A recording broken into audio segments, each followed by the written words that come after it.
I think attitude and the cultural climate we live in have a lot to do with how we deal with dying. I think any time that we make dying a crisis, we're asking for people to kind of come forward and want to have their death hastened. I have yet to find anyone who has found life meaningful with good support, who has asked for hastening their time of death. They want to take every minute that's available, and what we promise them in terms of the program, hospice, and providing care, we promise them the support necessary for them to live that time as fully and as meaningfully as possible. I think any time you get into a situation where life is not finding purpose, is not giving them significance, whether it's through depression or any other circumstance, that's where people find it a crisis, where they want to have it hastened. So my own advice would always be, find a way in which you're going to find it purposeful and meaningful. And that's where spirituality to me is so very, very important. You can define spirituality in a lot of ways. We often struggle with even distinguishing between spirituality and religious. I think religion is one way, an avenue in which we go to that point of finding meaning and purpose. Kind of collective wisdom is really what the word means. I love word study, the root meaning. Latin words ligare, to connect, and re, intensifying that. So what we do in a faith community with religion is we intensify.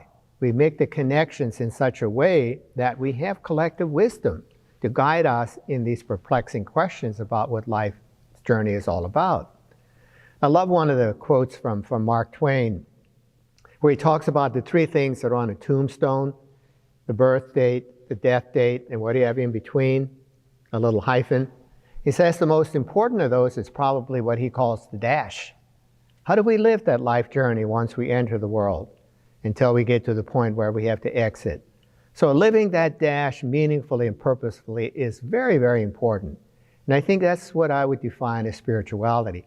It begins to answer the why question of what life is all about.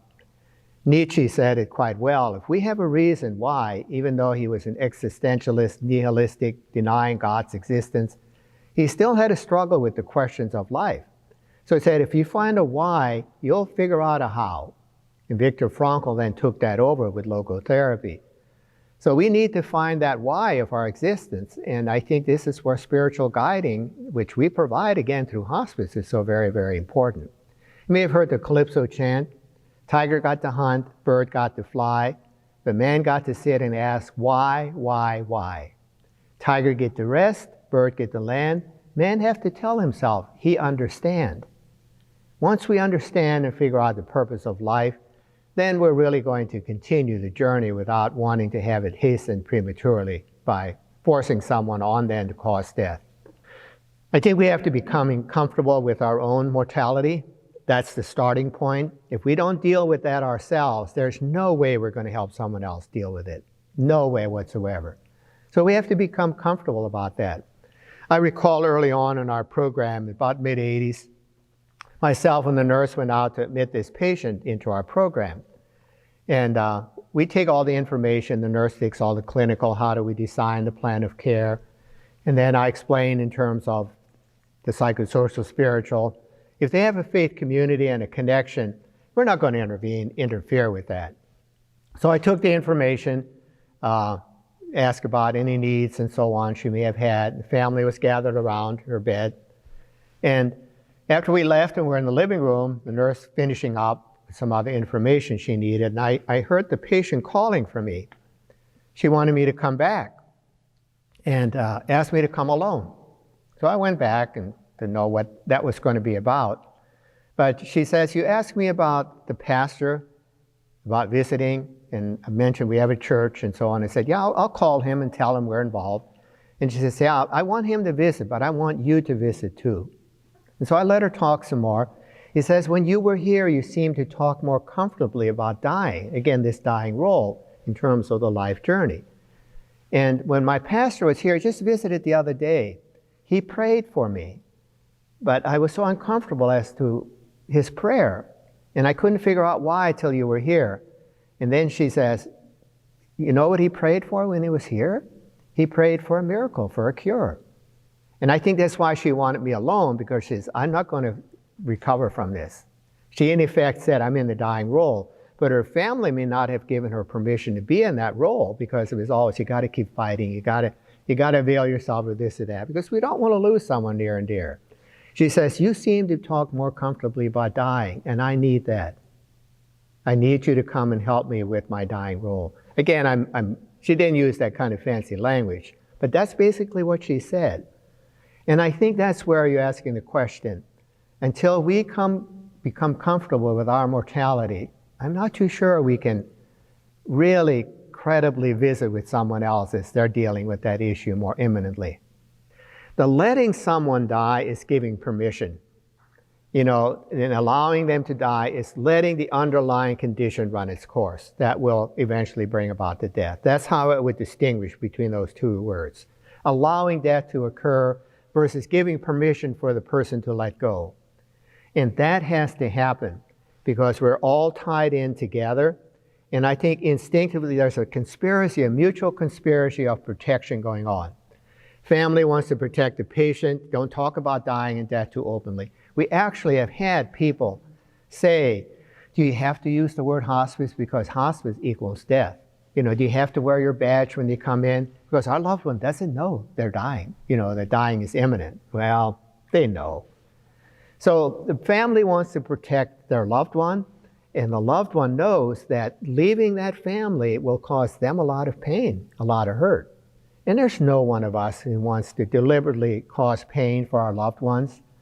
So we work with families. With hospice, the unit of care isn't just, the client isn't just the patient, the client is the family and the patient.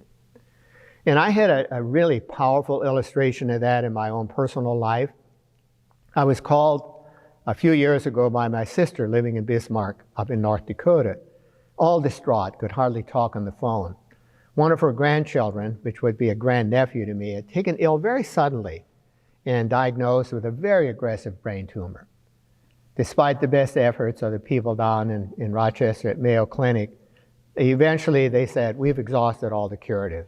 And so they had to make that movement from seeing Ryan, his name, my grandnephew, as being now in the sick role, a patient who was now given opportunity to be recovered, to be cured, versus Ryan now being in that last part of life's journey, the dying role. So I took some vacation time that summer, was in North Dakota and visited with my niece and nephew-in-law and with Ryan. And I did what I always do here. I always ask for opportunity to visit with the patient alone. And when I had the chance with Ryan, pushing 8.5, 9, I forget the exact age, but wisdom way beyond his years.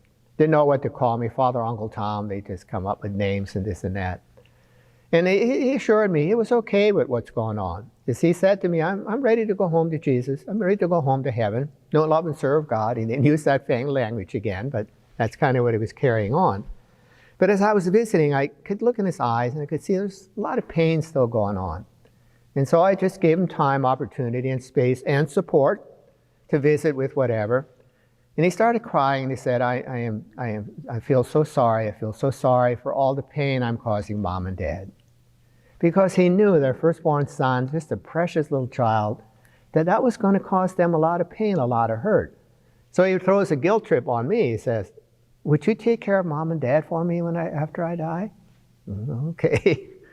But what I did very clearly when I visited with my niece and nephew-in-law alone, he says, you're going to have to get permission for Ryan to die, to let go. And to this day, my niece will tell me that's the hardest thing I ever had to do, was to tell Ryan that it's okay. He could let go. He could die. But she said, too, I realize now that for his peace of mind, and it didn't take too long after they had that visit that Ryan did die. So that's where I distinguish between allowing, not getting very aggressive with the underlying condition because it's not probably going to be a benefit, may cause more harm than good. As I said earlier, we're doing to a patient, not for a patient anymore. So we allow that. It's a clinical point that I'm making here. Letting someone die is more of an existential issue, a relational issue. That's where I distinguish the two. Church is very, very supportive of organ donation.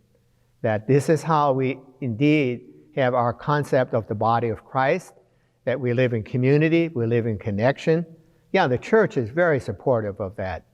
It's not at all tied in with so much of our culture, which is so ruggedly individualistic. It's all about me. It's all about me. No, that's not church teaching. We've got to have a lot of, fancy word, solidarity within our community. But the church is also very careful that we can't bring about death in order to do that. So when it comes to paired organs like a kidney, no problem whatsoever. It's really a very altruistic act that the church says we engage in. But you can't kill someone to get their heart.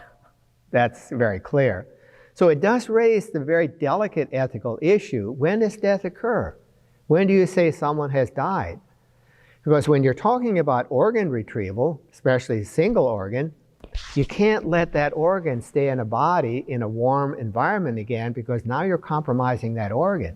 You got to get that organ removed very quickly and put it on ice to preserve it, keep it intact, so that it can be shared with someone else. So that's always the tricky, iffy question. When does death occur? When can you, I don't like the word harvest, I like the word retrieve better. But to answer your question again, no, none whatsoever.